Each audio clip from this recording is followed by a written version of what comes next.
polls, 85% of Greenlanders oppose becoming part of the U.S., while 56% support eventual independence.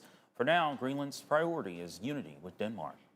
Vice President J.D. Vance is set to meet with Danish and Greenlandic officials in Washington.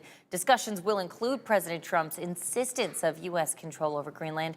Greenland is currently serving as an important territory for Denmark due to its potential trade routes and mineral resources. Still ahead, a battle in the Big Six between these two teams, Rock Island and United Township. We'll let you know who comes out on top next in News 8 Sports. And we've had a bit of a wild start to our Wednesday. Everything from strong wind gusts to heavy snow showers. When we're going to see these winds relax a little bit, and when we'll also be tracking another weather impact alert for bitterly cold wind chills. We'll be tracking that next. You're watching Good Morning Quad Cities on WQAD News 8.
All right, we're back now. We have a weather impact alert in place for the next few hours because we've had a drastic change in our forecast over these past few hours as well. Yes, like you said earlier, it looked like a snow globe, like someone took it and just shook it up really hard. Yeah. It must have been angry at it. Just quite insane to watch. And I just put a time lapse together too to show you how quickly things went downhill for some hometowns this morning. It was very impressive.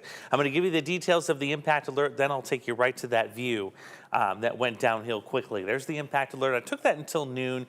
Could we let this go a little bit sooner? It is possible. We're going to keep an eye on the wind speed trends. I'm still seeing some 40+ mile per hour gusts out there, but that is expected to settle down as we head toward the noon hour. So that's the promise.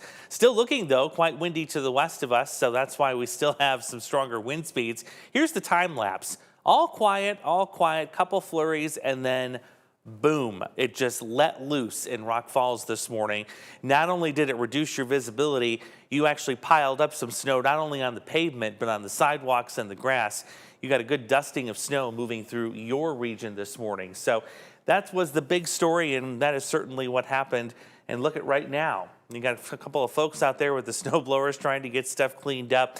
Some of this, by the way, this wet pavement may get a little slick here because temperatures are rapidly falling at this hour. We started off this morning at 35 degrees at 4:30 this morning. Look at where we're at now. We're dropping quickly into the 20s as this cold air comes in. So that creates that flash freeze possibility. Look at the wind chills too. These weren't an issue earlier. Now we've got single digits crowding up into our northern hometowns. showing the extent of that cold air coming in. Good news for those of you in Bureau County, or earlier last hour we were tracking that heavier band of snow. Now all of that is collapsing and heading off to the south. A couple of flurries up here near Sterling and Rock Falls, but the impactful snow is quickly coming to an end. Look how tight this band was. We still have some bad road conditions getting into Chicago because that's where the heavier band was this morning. Thankfully, nothing much behind that. Things are starting to quiet down, and winds will do the same heading into this afternoon. We've already reached our high temperature for the day. For the rest of the day, we're in the 20s, dropping into the chilly low teens tonight. Wind chills in the single digits as skies go clear, but the wind is still there. Tomorrow, we're still expecting dry skies up until the evening. That's when we'll start tracking in this round of snow. This is 4 o'clock, and it'll quickly move through heading into the evening commute tomorrow. More on that in a moment. Let's show you the weather impact alert for Monday that is now in place. And this is not for snow, but it's for cold. We're going to revisit some wind chills that we haven't seen for a few weeks. Could get as low as 25 degrees below zero. Much of Saturday afternoon into the evening will be in the single digits, both above and below zero for the wind chills. A little bit of improvement here into the day on Sunday. But once we get into Sunday night and Monday morning, this is just nasty stuff. 20 to 25 degrees below zero on those wind chills. And a reminder, when it's that low, that's frostbite in 30 minutes or less on exposed skin. Thankfully, it's the MLK holiday, so we don't have to worry about school cancellations. A lot of the schools will be out, but it is something you'll want to keep in mind as you're out and about. Now back to that snow potential as we go into tomorrow evening. Like the system today, it's a quick hitter, so this will put a dusting of accumulation on grassy surfaces. In terms of roads, it doesn't look too impactful right now, but we will keep an eye on the radar as we go into tomorrow evening. So we'll wrap up our weather impact alert here in the next couple of hours for today. Snow showers on the way tomorrow, a couple of more Friday. Then the Arctic air begins to work its way in for the weekend. The worst of all, which will combine for MLK in the morning there on Monday, where wind chills will be 20 to 25 below zero. Now, there is a slow moderation in temperatures next week, but it is brief because it does appear we'll see yet another push of some colder air as we get into the following weekend. You'll want to stick around. We had an interesting Ask Andrew question this morning, and we're going to review that once again coming up right after this break.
A good Wednesday morning to you. Time for a look at sports. Well, on the high school courts, it was a big Western Big Six showdown between United Township and Rock Island. They both had one loss coming into this game. Opening quarter, Rocky cranking up the defense in this one as Lawson Zulu gets the steal. He'll go coast to coast.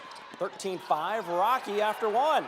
Second quarter, they would keep that pressure on. Devin Marshall pokes this one away. He'll finish with the flush. 17-11 Rocks. Just before the half, United Township would answer from deep. Leo Sim, three-ball corner pocket. It's good, 24-18 at the half. Third quarter, UT still clawing back into it. Octavius Hickman showing off the handles plus the foul. 26-21, but Rock Island just too strong. Working it around to Arthur Abbey, knocking down the three. Rock Island rolls to a 62-42 win. It's definitely a big win, coming off a couple of bad losses that we shouldn't have lost.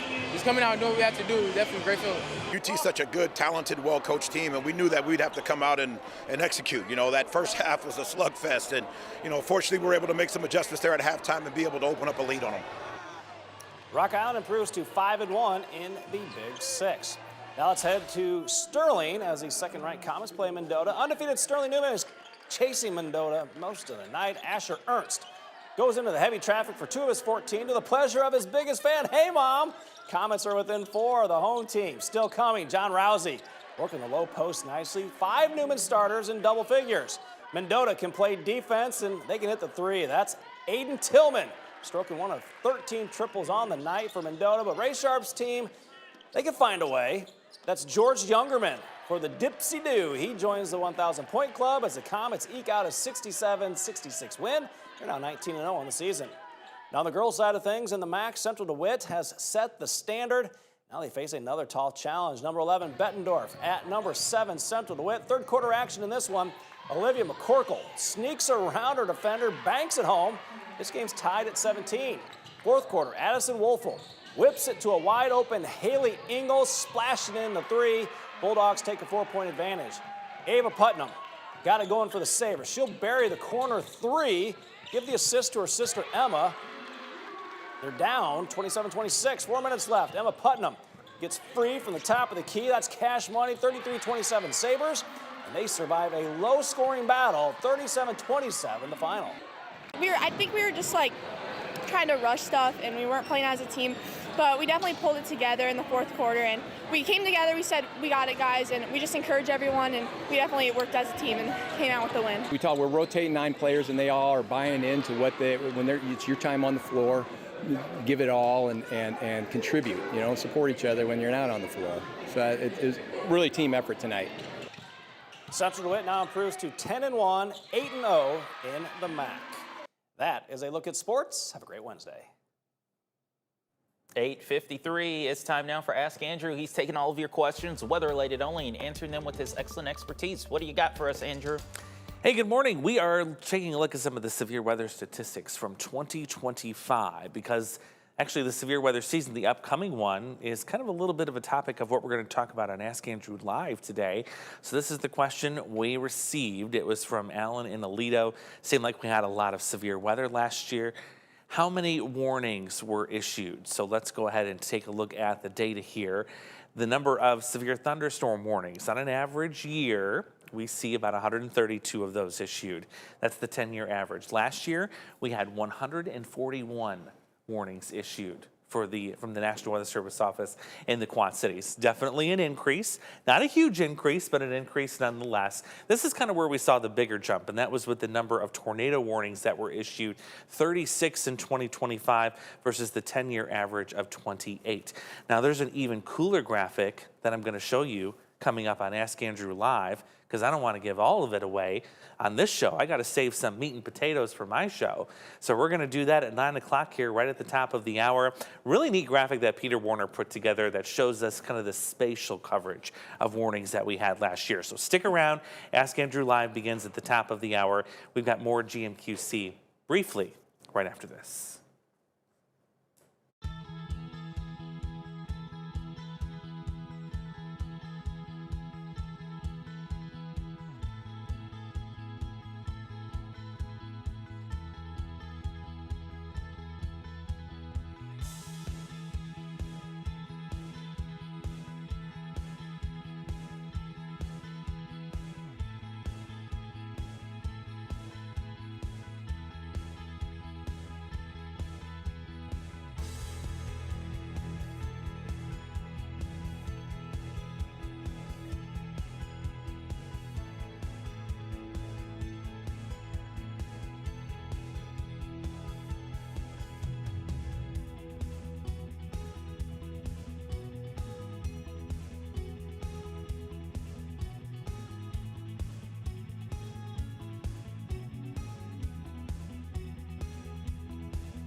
Still ahead on Good Morning Quad Cities at 11. An art program in Brighton is transforming lives, helping people with disabilities uncover talents they never knew they had.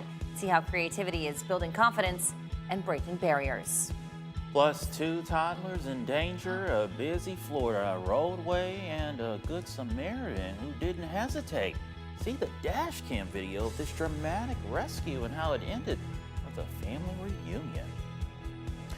All right, before we leave you, it was all about mullets in Pennsylvania's capital on Monday. Folks of all ages showed off their best business in the front, party in the back hairstyles. I just love saying that. Oh my gosh, I know, and it's so true. A 10-year-old named Drew Fleshut, rocking a look-alike movie character, Joe Dirt, won the top prize. Oh my, yes, look at that. That's amazing. All the head turns. I want my mullet back. But honestly, everyone who entered, they were a winner. Oh. That's some real dedication, you know what I mean, to a haircut. Like, that's not just your everyday average haircut. Right. You gotta be dedicated and committed to that mullet and growing it out. I know, I always have to mull it over which kind of cut I like.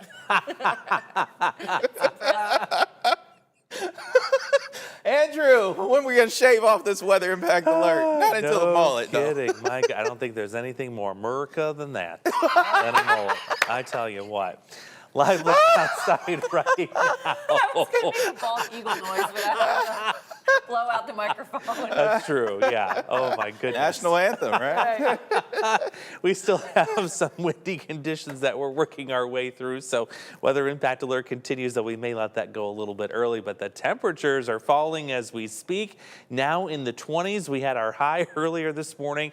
Gets cold tonight, so be prepared tomorrow morning. That might take your breath away as you step outside. And temperatures tomorrow only in the 20s. Another round of snow to track for tomorrow afternoon too, as well. As we get into the weekend though, that's where things really start to get nasty.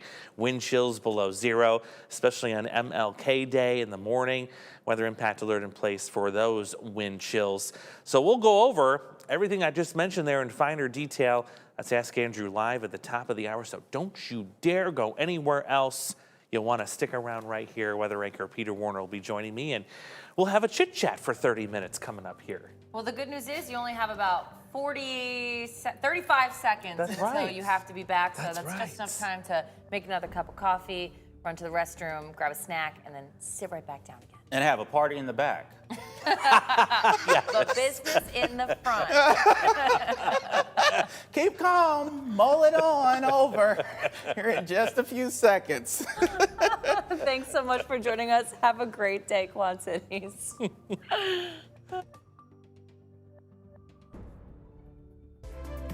Continue with us and watch free now on the 8+ app everywhere you stream.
Mike 5.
And a good morning, Quad Cities. It is Wednesday, January 14th, 2026. Welcome on in to Ask Andrew Live. I'm meteorologist Andrew Stutzke. And I'm weather anchor Peter Warner. It's the best 9 o'clock hour of the week. That's right. And we also love, this was week 2 of our expanded 8 a.m. newscast for GMQC. Know. It's so good, too. Yeah. So much more fun. Oh, my God, the mullet stuff at the end there. I was dying. It was so good. Oh, Devin and his puns. He is a man of many, many puns. He is. Yeah. But he's good at them. He could teach a master class, I Probably swear. could, yeah. He really could. Really. Yeah, so if you haven't checked it out, check it out. I mean, it's no wait time between the GMQC at 8 to right here at Ask Andrew Live at 9. It's a perfect cohesion, if you will, and perfect transition. And yeah, we're having a lot of fun with it. And we always have fun with you guys too, right here during our 9 o'clock streaming show. A reminder, it is the only weather streaming show in the Quad Cities. It is. We are so proud of that. For a full half hour, Yep. sometimes even longer if we get enough questions. Exactly, especially on a busy weather day. Oh, yeah. Had a little bit of a busy start this morning, a little active. I was going to say those winds kind of, I mean, we knew they were going to be right around 40, maybe just a little bit higher, but even more than that. Yeah, it was insane to see the numbers just keep going up, and I'm looking at them thinking, oh my goodness, this is getting close to needing a wind advisory at times. Yeah, that was quite strong. So probably woke you up at times this morning. I know you said that you could hear it. It woke me up a couple times. Yeah, so. It was definitely an event. We had some snow as well. I'm going to show you some cool video from Rock Falls as the snow moved through there this morning. Of course, how we'll start this is we'll do our weather discussion first. We'll hop into our 2 questions we had this week, and then it's all about you watching us right now. We'll get to your questions as well. If you're new, welcome. We're happy to have you. If you're returning, welcome on back. If you're not sure where to send your question, we'll remind you. We'll put the phone number at the bottom of your screen, 309-304-0888. 309-304-0888. Easy to remember. So easy to remember. So go ahead and send them right there. If you're watching on our simulcast on Facebook, you can send them into the chat. Exactly. Too, and we'll get them either way. Looking forward to getting some good ones as we usually do each week. Let's start with what's going on right now, and that is an Arctic front blasting its way in. And by blasting, it is blasting. I went to, when I was going to work out before coming in here today, I was trying to open my door in my car. Oh, gosh. And the wind gusts were, it was like you actually had to like pull on it, the door. It was that strong, the wind today. Yeah, I mean, it's really, really gusting at times. We've had some of these numbers trying to approach 50 miles an hour. It looks like that potential is quickly diminishing, which is good. So we may let our weather impact alert go a little bit earlier before noon. But yeah, it was certainly impactful earlier. And this is what the wind speeds look like right now. We're still seeing some of you go above the 40-mile-per-hour threshold, including there still in southeast Iowa. Yeah. So that tells me we still have a couple more of these wind gusts to go above the 40 range. We do, and I think Clinton right now, look at that, 43. Oh yeah, they're at 43. But it'll be interesting too. this flow is kind of northwest, you could say, and we still have a couple of pockets north of Waterloo. And again, will it continue? But that's something to watch as well. Yeah, it's been strong at times, like Peter said. And the problem with the wind is not only does it make it feel colder, but you add some snow showers on top of it. And this was the result in Rock Falls this morning. It looked like a blizzard for a brief period of time. That is how heavy the snow was. Actually kind of came in 2 different waves, but it was enough to wet the pavement. It actually covered the sidewalks there, as you can see, and covered the grass too. Now, as of right now, that snow has ended, but there is still some wet pavement, and temperatures are falling below freezing at this hour. So we could see a little bit of a flash freeze scenario for those of you that saw the snow. Yeah. I mean, and these temperatures, we were at what, you said 35 right around 4:30 this morning? Yep. Oh my goodness. Well above It's a drastic freezing. drop, yeah. And now, the cold air is now sneaking its way in. Where's the last of the snow showers? I'll track those for you here. We'll take you to the regional radar perspective, and I'll be able to show you where those are. Once I find my place in all of my little icons that I have here in my workspace, there's the live radar. And I will say it was crazy. I was looking at models yesterday even, as of last night. There was like maybe an isolated flurry or two coming. Yeah. Just the switch up, the moisture that came in with this was a little bit surprising. Even our in-house, was kind of grasping at trying to figure out what was going to happen this morning. Didn't have the wind as robust. It certainly didn't have the snow shower coverage as robust either. We missed the worst of it, though. Look at Chicago. Oh, my goodness. It's horrible. So I actually have Braden, our former production lead here, on his way to Hartford right now. That's right. Did he have to fly out of Chicago, I'm guessing? They're driving. Oh, they're driving. And they started this morning. And I was helping them move out yesterday. I told them, you guys got to divert down to Indy because of what's going on there. There's winter storm warnings in Chicagoland area, northwest Indiana.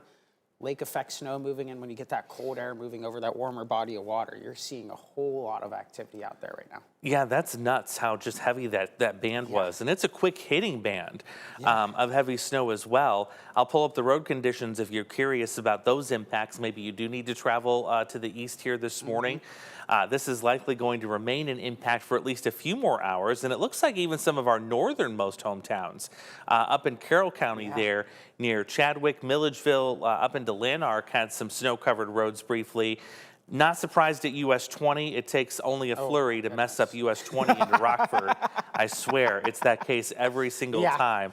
But look at some of the northern suburbs. That's messy. My goodness. Near Hanover, Keegan, Shields, Evanston area, a little bit, I guess, further south Evanston, but wow. Yeah, that's messy. That's, So heads up, travel will take you that way. I would say the next 2-3 hours, that'll probably remain the case. But once we get closer to the noon hour, things will likely rapidly improve after that. But just downright impressive. It is. For a cold front. For a cold front and lake effect snow too. I mean, I know it can come down heavy, but I was looking at having fun with the models yesterday. They're always so fun to look at, aren't they? Oh, they are. They really are. Some of this lake effect snow could potentially go as far south as Louisville, Kentucky. That's impressive. Isn't that impressive? That is that shows very the impressive. Of the system picking itself up. And the magnitude of the cold air, too, that's going to be coming and driving some of that. When is our next storm chance? I will take you into that really quickly here, and that's going to be for tomorrow evening. It looks very similar to kind of like what we had this weekend. The only difference is we're not going to have a lot of warmth. This will be coming in with a colder type setting, so this will be that powdery, fluffier type snow. It does look like, unfortunately, it arrives around the evening commute, but I want you to pay attention to how fast it moves and how narrow this band is. So probably a dusting at this point. Yeah. You notice we haven't thrown a red box for tomorrow because we just don't see a lot of snow coming out of this to cause, to pile up on the road. No, we don't. And I mean, if you look at the coloring there too, it's even like it's the very grayish almost. Yeah. And even the white part, you could say it's not the super bright white that, kind of looks like an LED light almost is the best way to put it. That's that heavier snowfall. Not seeing a lot of that. And winds tomorrow really shouldn't be too big of a concern. I think last I looked, maybe up to 20, 25 miles per hour. So really shouldn't see even too much in terms of visibility impacts from the blowing snow or when it's coming down as well. Yeah, totally agree that will likely be the scenario that plays out. Once that gets out of here late tomorrow night, we'll have a couple of snow showers Friday morning. Notice how scattered and light those are. We'll have a few more snow showers getting into Friday afternoon. Those won't be very impactful, but in total and all, both events, you could see a dusting tomorrow, an additional dusting going into Friday. Yeah, I think the heavier totals will be on our Illinois hometowns. The Oh, further yeah. east you are, maybe you could get up to an inch, inch and a half, maybe. But again, it's not going to be super significant here. Treated road should be just fine. Yeah, It's not for like sure. we're going to be seeing warmth that can kind of impact that. Yeah, I agree. And I wish my snow probability graphic would work. Sometimes it does, Oh, no, and it's sometimes weird. it doesn't. This works with me too. If you open the graphic itself, all of a sudden it pops up. Is it going to pop up? It's going to pop up. There it is. Yep, this happened to me when we had that first major snow event. Every single time on air it wouldn't work. I'd go and click enter, pops up. And now it pops up. Yep. Technology's finicky sometimes. It is.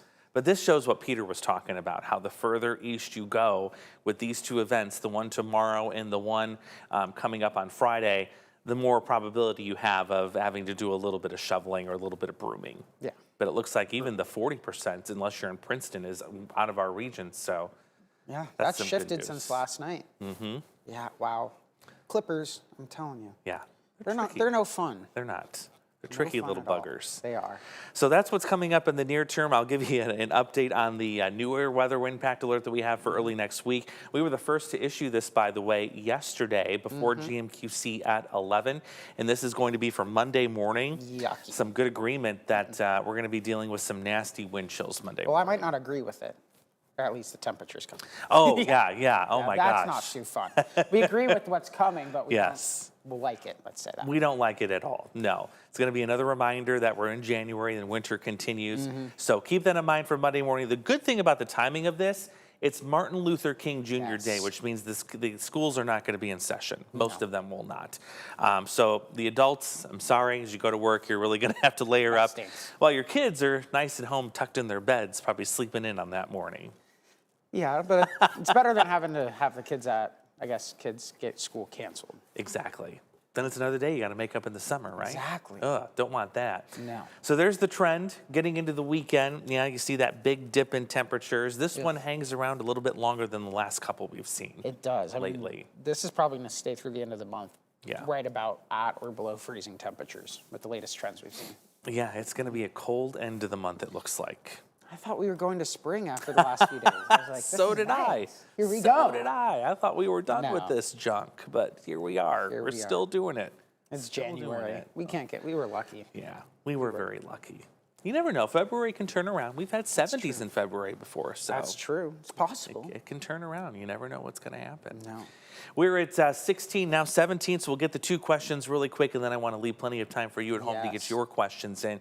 We had some really good stuff this week, and if you were watching the stream from the 8 a.m. stream where we did another recap of Ask Andrew, I left out a graphic on purpose, and I want to show it to you on this version that we're going to do right now. So the question was about the number of warnings we had issued from the National Weather Service last year. This is just talking about severe weather in terms of severe thunderstorms and tornadoes. So this was the breakdown of that data in numerical form, showing that yes, we had quite a number more of severe thunderstorm warnings.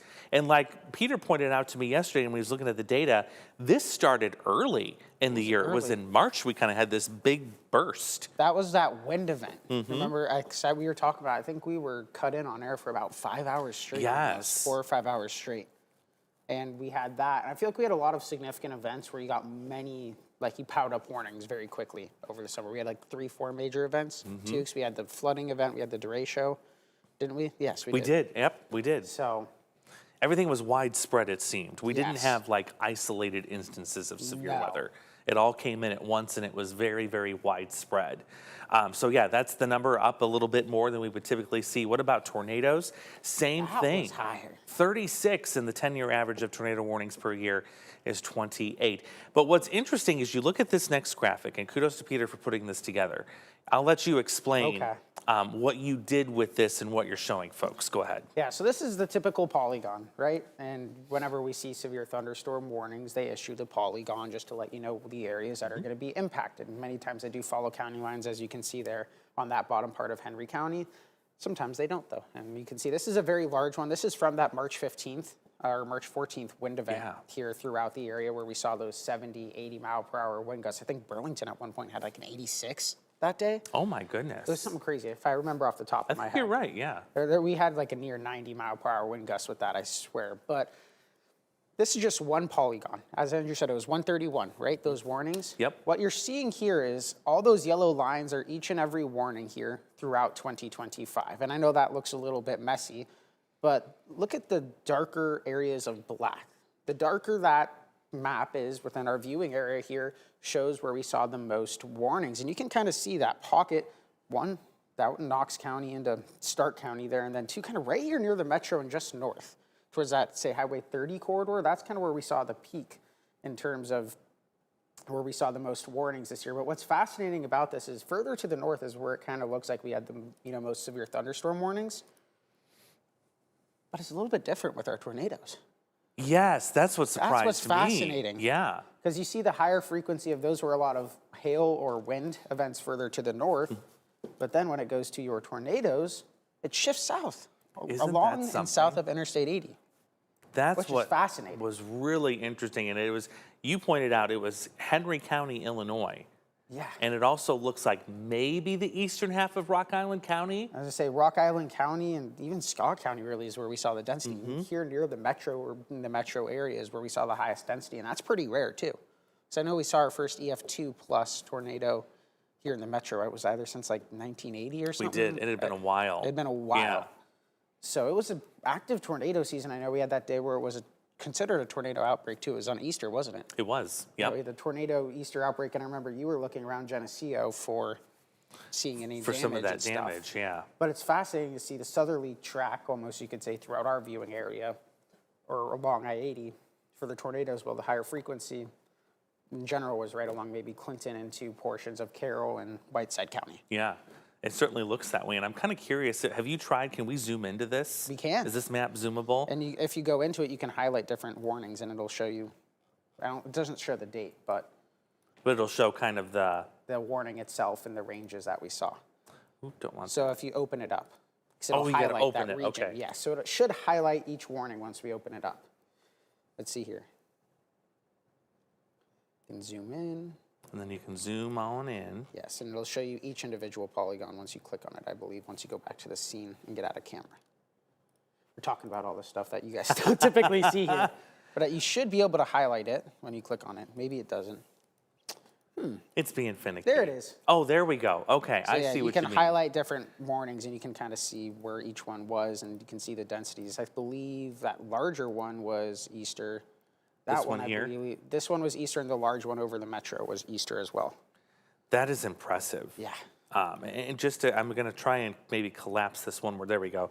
Just so you can see, because I wanted to zoom in a little bit tighter so you could see where those brighter kind of gray-white colors were. And yeah, it looks like right here, kind of in a sliver of northwest Henry County, and then another sliver, like you said, in Scott and Rock Island County. Yeah, Scott and Rock Island Right down County. there. Yep, that's where we saw the EF2. Bluegrass. I don't think we ever, I know it was near Bluegrass where we saw that EF2. And it went into the metro. But I know we had a couple warnings out there. I think that it was one night, it was around 10 p.m., I think, in maybe late May, we had that warning where it was actually moving a north to south storm. Yeah, that was late. So we saw that warning really late there as well. But we kind of saw that pocket further off to the west here of the metro, which is interesting. That is a very impressive. I like this graphic because I'm all about visuals. Yes. And when we can put something in context like this, it really makes it easier to understand who got the active weather last year and who really missed out. You have no tornado warnings for Carroll County, Joe Davis County. Looks like Stark County didn't have anything. Stark didn't get anything. Putnam didn't have anything. And Knox had one sliver of a warning that was probably in partnership with our National Weather Service office. Yep. With ILX, Lincoln yes, Weather Lincoln, Service Central Office. Illinois. Yeah, this is a really cool graphic. So if you want to dive more into this, I'm sure we can post this on the socials and everything else because I think it is a neat thing to look at. It is. It's Fantastic very fascinating. job Well, on thank this. you. You did a Thank good you. job. And we'll continue to kind of follow this a little bit more, maybe even this year, because I think it's going to be another busy year. Why is that? By all of that. Should we show them really Should we quickly show what them we're why? talking about? Actually, what's funny is Tyler had a question about that. about ENSO stages. So yeah, we can answer his question right now. All right, this is the last thing I wanted to cover before we got to your questions, and that is the ENSO outlook. What we're talking about are the water temperature patterns out in the eastern Pacific. That's where we look for La Nina and El Nino. Well, NOAA just released the update on this for this month, and it shows what's going on now in the prediction for the months ahead.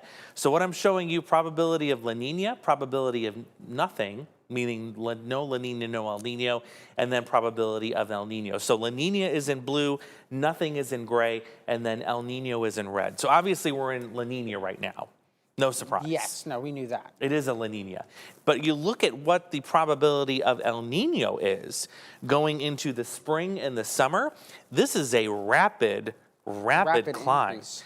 I'd have to go back in the data, but I can't remember anything recently where we've gotten out of a La Nina so quickly. I don't remember that. And the jump to El Nino so significantly too.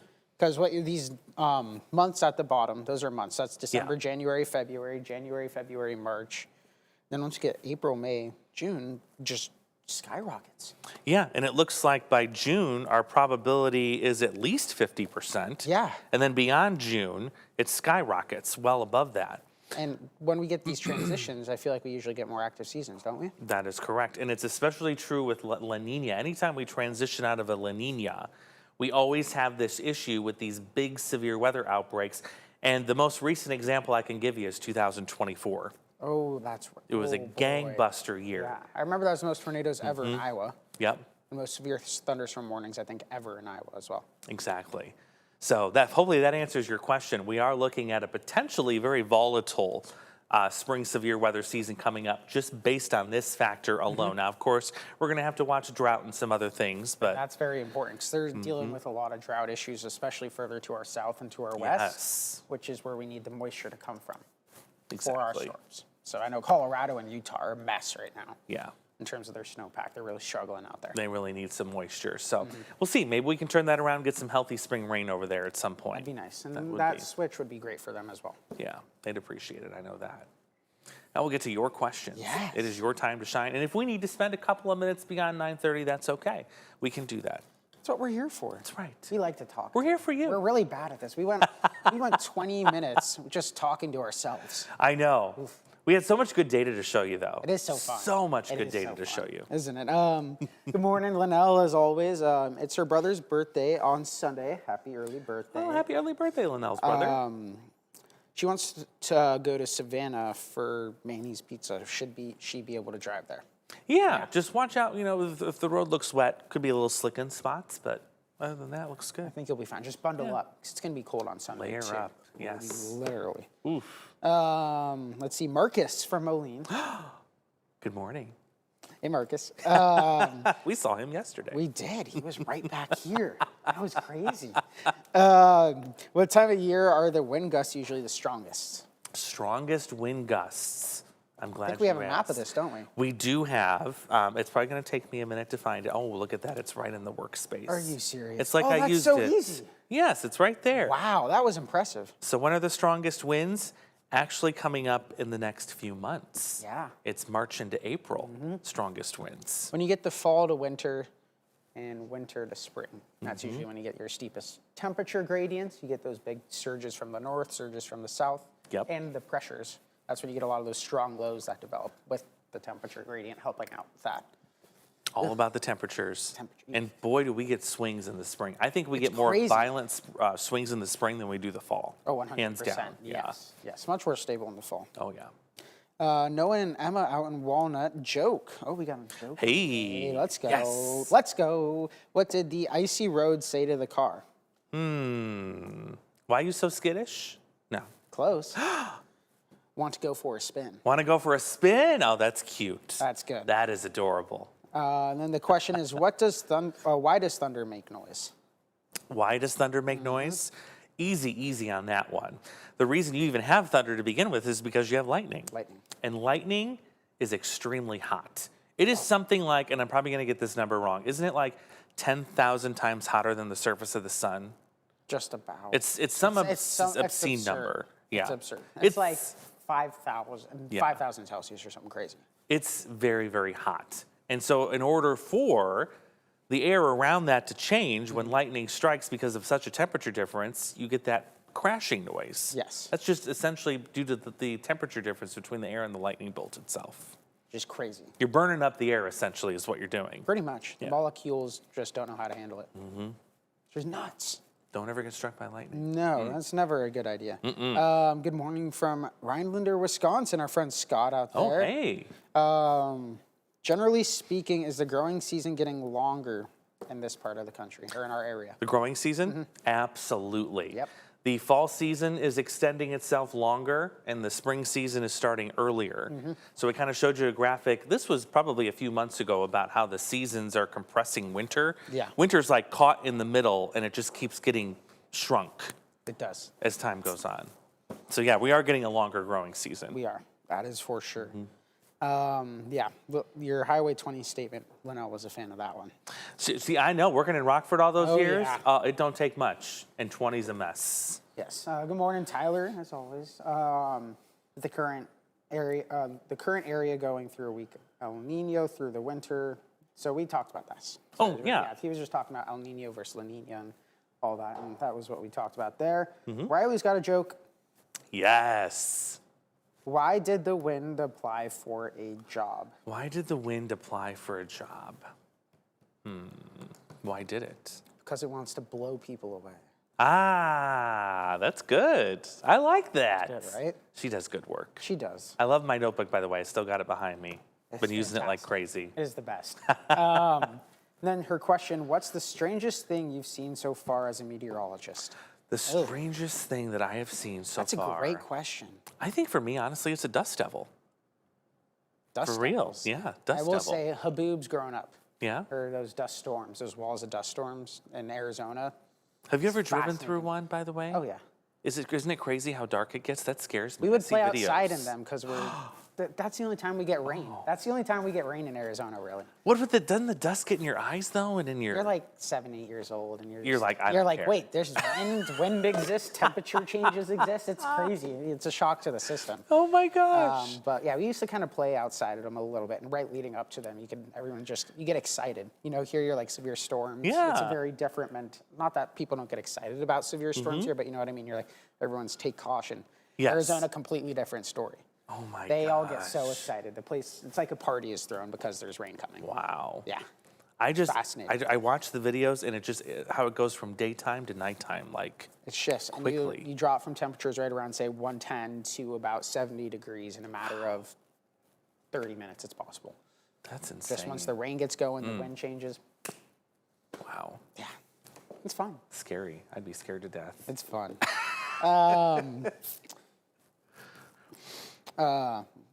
Linnell says you should do a extra Ask Andrew Live on Mondays now. Oh, she wants me to work even more. She does. It's a common theme around here. No. Yeah. I tell you what, if I had the time and the resources, maybe if I got a personal assistant, we could make that happen. That'd be But fun. I will tell Linnell to stay tuned because I'm still trying to work on another project and getting that off the gonna be ground fun. that I think is a good complement to Ask Andrew Live. So stick with me, kind of working on some logistics behind the scenes. That's all we got. Are we all caught up? We're all caught up. Hey, that wasn't bad. We only went over by 3 minutes. Bill and Quincer. Oh, hey. I should probably read, shouldn't I? Yeah.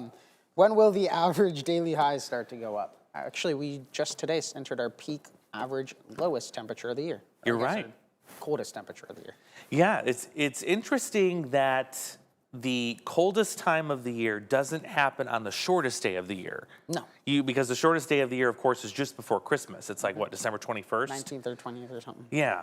So the temperature, actually, the coldest temperature lags behind that by a few weeks. And yeah, now that we're in the second week of January, we're in that dip, and we're going to start climbing up again. 14th through the 22nd, we average a high of 31. I made a graphic on this. That's the only reason I know it so well. Oh, hey, I was going to used say, that on Sunday. dang. I used that on Sunday. But the 14th You got a good memory. through the 22nd, we average 31 degrees as our high. After this, it's up from there. We're going up. And I think the biggest climb, I believe, is in March. I think March is the month with the biggest would climb. make sense. Yeah. So we're Close. getting there. Close. We're getting there. Yes. Well, I want to thank you guys for joining us this morning. As always, it's a great time. You guys have some amazing questions.